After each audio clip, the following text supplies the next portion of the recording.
Hi, I'm Scott Garibay. This is part of my Garibay Technology series, and in this video I'm going to be talking about testing categories.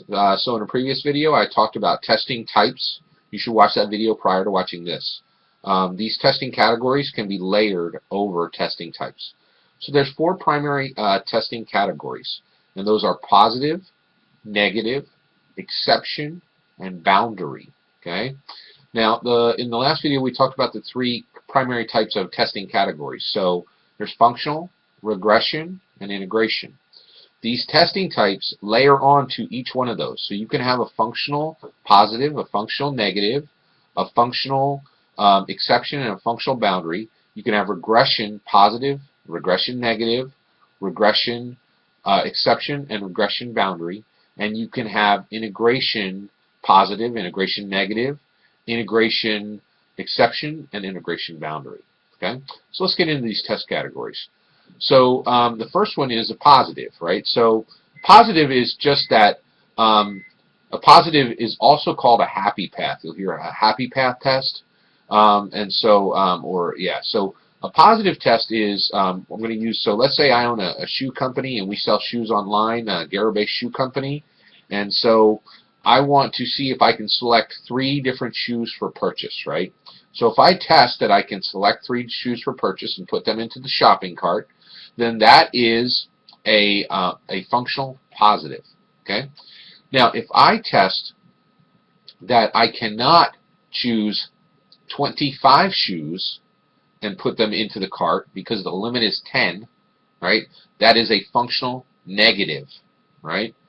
A functional exception is an exception test is testing that same functionality in an exceptional way, right?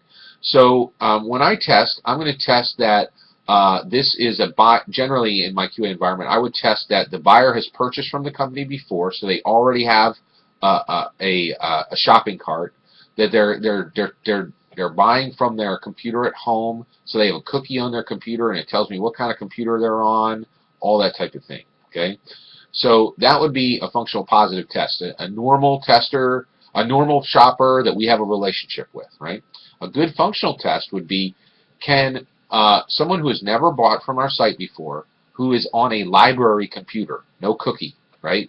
No cookie established with them, and this person has no buying relationship with the Garibay Shoe Company, right? That buyer, that's a good functional exceptional test, right? So that's an exceptional test, right? A boundary test is when you test the absolute limits, right? Boundary tests are unusual, and so one of them would be login. So a person has to log on to my site to actually to go in. Let's say we're back to the normal user who's actually logs into the site. They have a shopping cart. They have a buying relationship with Garibay Shoes. So what if they try to log in 15 times in 1 hour, right? So I could test that. That would be a login test where I could see that they were trying to test 15 times in 1 hour. That's very unusual, and there might not be a good reason for that, right? Could be somebody's trying to hack their account. Could be that somebody stole their credit card and had their information, and now they're making individual purchases, each going to a different address. That's a great boundary test, right? It's not a fraud test. Often it's linked to fraud, but boundaries are, I'm going to test this a certain number of times. I'm going to do this a certain number of times, or put a really high load on the software, right? So anytime you test the bottom limits and the top limits, that's a boundary test. They're a little harder to understand, but that is a boundary test.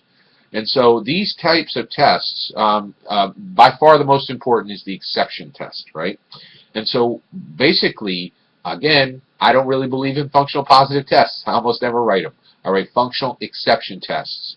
They serve the purpose of testing something unusual, and if something passes a functional acceptance test, it almost 99% of the time will pass a functional positive test, right?